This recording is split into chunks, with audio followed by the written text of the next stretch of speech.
Hello, my name is Shirley Self, and I'm here to talk astrology. And today I wanted to introduce you to one of my favorite revolutionaries, Sinead O'Connor. Now, the revolutionary is a moon phase 25, and they are the phase of crisis in the fire quarter, the fourth quarter, one of the rectangle of power. And so here we have Sinead O'Connor. She was born on the 8th of December in 1966 at 7:37 a.m. in Dublin, Ireland. She recently died in late July. So let's look at her. She's got, let's start here. We got a sun, Venus conjunction. Sun's at 16 Sag and Venus is at 23 Sag. Here, right there in the first house, the ascendant is Sagittarius. Here we've got Fortuna in the second house of talents. And down here in the third house of communication, we've got Pisces, Chiron, Saturn. And I decided to add the 4 goddess asteroids because they're very important in this chart. Like she's got Pallas Athena here, and she's got Ceres here. Up here she's got Juno, and here conjunct the moon she's got Vesta. So I think they were important, and they do give information about this chart. So we've got Saturn at 23 Pisces, so that makes it an exact square to that Venus, and so winter love life. The North Node here at 16 Taurus in her 5th house, and it's ruled by this Venus. And here on the descendant, we've got 5 Gemini. Ceres is at 3 Cancer, and it's retrograde. Jupiter is her only retrograde planet, and it is at 4 Leo in the 8th house. Up here in the 9th house of religion, we've got Pluto at 21 Virgo, Uranus at 24 Virgo, and Mars right here at 2 Libra, right on the midheaven. Here we've got Vesta at 25 Libra, and the moon at 26 Libra. The south node over here in the 11th house at 16 Scorpio. Neptune and Mercury are conjunct. Neptune at 23 Scorpio, and Mercury at 26 Scorpio. This is a very, very intense chart, but she was a very intense woman. The power of the woman. Okay, the sun here in the first house, the Sun-Venus conjunction has got to contend with a square to Uranus-Pluto, and a square to Chiron and Saturn. And this square, of course, Saturn, Chiron, and then is opposing Uranus, Pluto. This is intense, an intense chart. The Scorpio up here in her 12th house was some of her talent, her creative genius, a creative genius for a 25. For her, it's down here in the 3rd house of communication in Pisces. And her creative genius was music, singing. The Venus-Saturn square shows how difficult it was for her to find love. The Venus, plus she's got a Venus-Uranus-Pluto square. Yeah, very difficult to find happiness of any sort. This woman had PTSD, and it shows. It shows. What this revolutionary was fighting was the Catholic Church. I had a book. I must have given it away because I don't remember the author. But the title of the book was How the Irish Saved Civilization. Now, I can quibble about Christianity being totally civilization, but the Irish saved civilization by saving Christianity.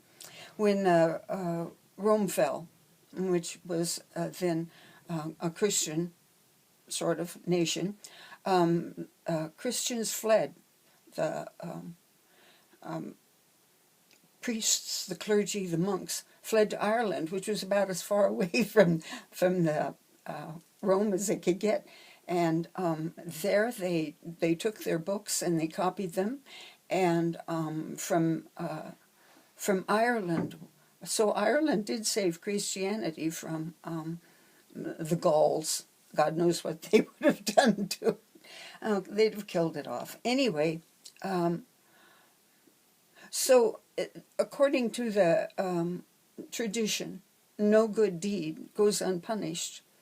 The Irish have been suffering the fate of a Catholic stranglehold on their government, on their society, their life, not just their religion. Have had to endure that stranglehold, and especially the women of Ireland have paid. And Sinead O'Connor came into this lifetime to fight that. She was a great success. Oh, what a beautiful, beautiful voice. She was a great success until she excoriated the Pope. Now, which Pope this was, I don't remember. It was a time ago, so it probably wasn't Pope Francis. And told him the truth. And Sagittarius is quite capable of telling the truth. Does not even bother to be tactful. And one can understand her anger. The thing about a 25, and of all of the four phases of the rectangular power, is they have a beautiful way of phrasing things. It's a talent for rhetoric. Rhetoric being the ability to sway others' beliefs. So, and she had that talent. And it was incredibly powerful, but you can see how she wasn't quite able to be very tactful about the Pope, and there was a terrible backlash against her, and it almost cost her her career.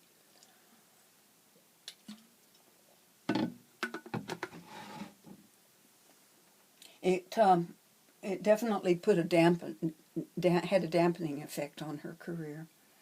I admired her greatly. In her rebellion, she did an awful lot of things that showed that she rejected the church. She got divorced, married and divorced 4 times, but then it's very difficult. Sagittarius and Gemini, and kind of Virgo and Pisces too, if they're on the ascendant, descendant, especially the Saturn Gemini ascendant or descendant, has trouble picking the right person first. They'll generally have 2 marriages, and or at least 2 marriages, often more than that. And she had, I think, 4, and none of them successful. The Saturn-Venus square, very, very difficult. The thing about, I think about this ascendant-descendant, is that this person changes so much, and the relationship, the partner has to change too, and that may not always be possible. So, so she was mutable here, but notice that the midheaven, the IC, are cardinal. She has a job to do. The midheaven is in 5 Libra. She has, and she's got Mars right up there, and so it's her job to sing. She's definitely got the chops.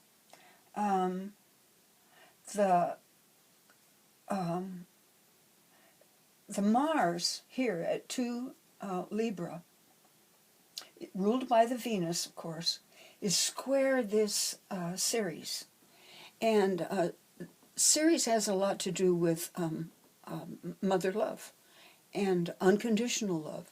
And so you can see that she did not suffer from unconditional love. Indeed, she suffered from her father's own adherence to the church's dictates, and of course all the fathers, all the priests that told her, because she was a woman, that she had no choice about her life, how to live her life.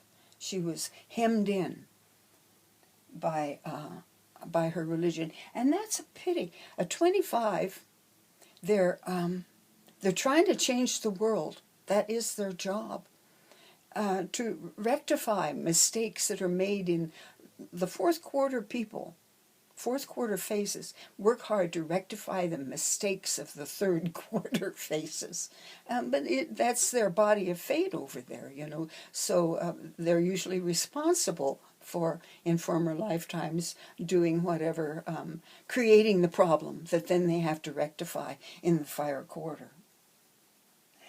The thing about them is that they need a refuge. And the refuge needs to be a body of people who are welcoming, who share their worldview, their religion. It helps to, if it has a strong spiritual vibe in it. And she didn't get to have that, because she changed her religion a couple of times, and I don't think that she was satisfied. She wasn't satisfied being a Muslim. I mean, the Muslims are no better about dealing with women than the Christians are. But she needed that. Notice up here in the 11th house how this power is so intense there, and there's not a lot of relief that this woman could find in her life. She can't find it in relationship. Okay, Juno up here in the 8th house. I was always going to give power struggles in relationship. This Jupiter is square the moon, widely square the moon, and trine the ascendant, and sextile the midheaven. So this Jupiter has an awful lot to do with it, and it rules your sun. Actually, the sun and Jupiter are in mutual reception. So you can imagine that her sun could be up here, and you would see it working in the 8th house, conjunct this Juno.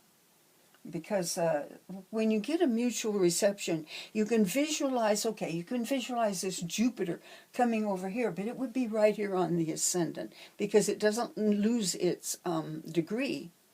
It just moves into the other house, or sign, I should say. So you can imagine the sun up here on this Juno, and her music was incredibly powerful, incredibly powerful. I loved her voice. I loved it. So the Jupiter also represents the Christian hierarchy, the Pope and his minions, his priests.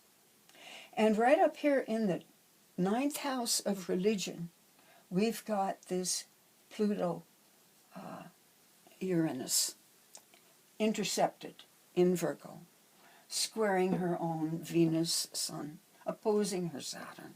And it's intercepted. And that is the abuse she suffered from the church. Now, let's look at the sun. The sun has got 5 degrees before it comes to a partile square to Pluto. And so at year age 5, she had some Plutonian experience with the clergy. And at age 8 or 9, she had another an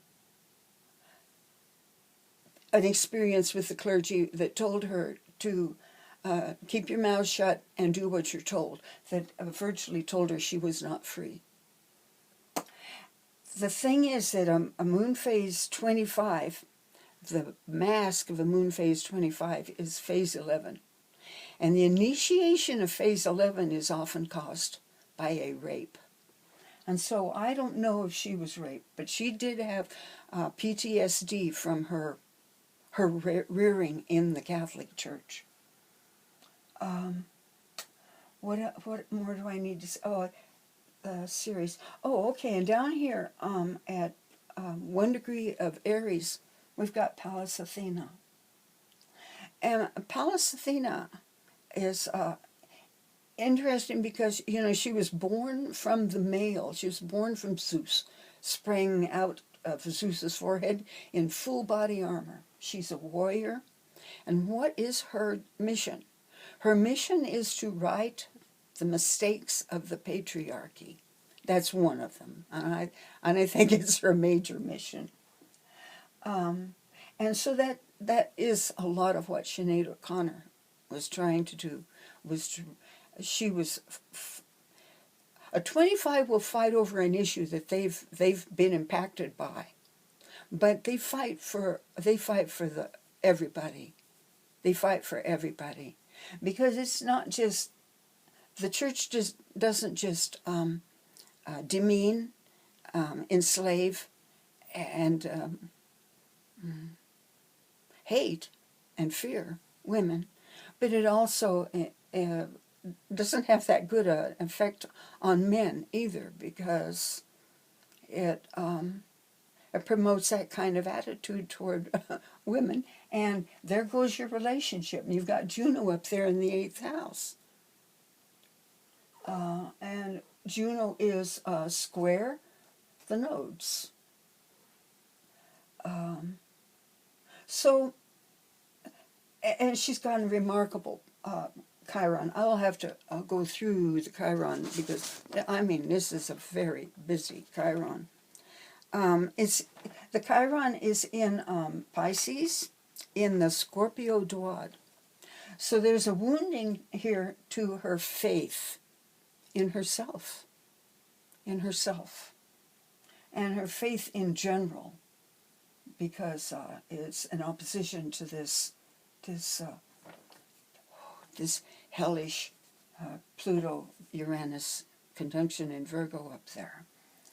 So that was a loss of faith, and so she had to use her power, which she has a tremendous amount of power, to go through the world and develop faith in herself by success. And she was a tremendous success. Not so much a success in going after and changing the Catholic Church, but you got to understand that 5, all of the ones of the power rectangle, 5, 11, 19, 25, they all have to fight a fight that generally they do not win. Often they're starting the fight. They're right there at the beginning, and often die defeated. Barack Obama was a moon phase 25. You might say he was defeated in his fight, but he put up a good fight. Who else we have? Gandhi. Notice that Gandhi was killed before he could have a word to say about the Reconstruction, just like Lincoln was killed before he could affect what happened after, before he could put his benevolent input. We're still paying for that. Anyway, the 25, the rectangle of power will pick a fight they can't win. Why? Because it needs fought, and often they go to war alone. And I'm hoping Sinead found women that were like her to comfort her, and to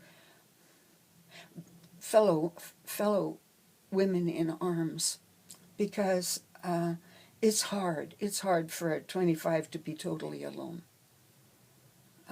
It's hard to go to be in that kind of crisis.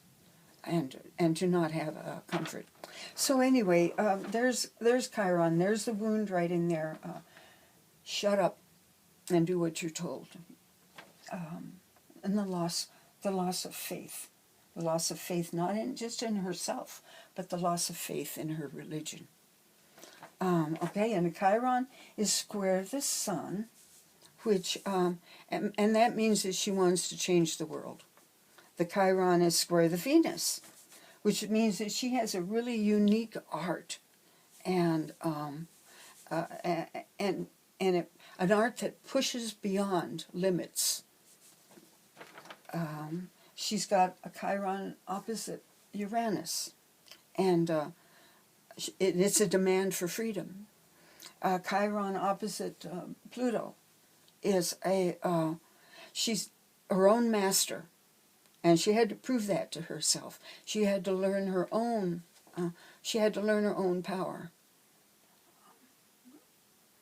because certainly her upbringing wanted her to be a powerless cog in the machine. She's got a Chiron of conjunct Saturn, which gives her a very low opinion of her father. Her father was evidently gung-ho about raising a good Catholic family in Ireland. So the Chiron is got a trine to the Neptune, which gives her the ability and the need to form her own religious attitude, her own religious belief system, to find it in herself. And the Chiron trine the Mercury makes her brutally frank, which she didn't really need any extra of that, because that's already a talent of Sagittarius. Then, and her nodes, these nodes are, and they're at 1557. And so they're conjunct the power release points of Taurus Scorpio. And because she had a tremendous amount of power, the nodes told her to let it out in her own creative way. The fifth house, that north node in the fifth house. And that's what she did. That's what she did. What else do I need to tell you? When she died, the sun, the transiting sun, was right on this Jupiter. The part of death for this chart is at 7 degrees Sagittarius, right there on the ascendant. And I do believe she did kill herself. She had tried before. She had tried suicide before. Her rebellion extended to cutting off her hair.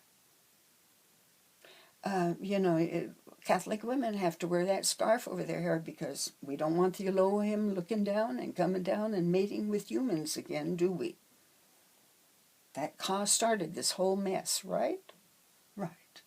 She says, okay, if I can't show my hair, I don't need it, right? And she cut it off, shaved it off. Still beautiful woman. Bless her soul. Being a woman, I really appreciate her working on my behalf. I really do. Well, that's Sinead Marie Bernadette O'Connor. God rest her soul. And I want to remind you, to tell your people you love, that you love them. It's really important.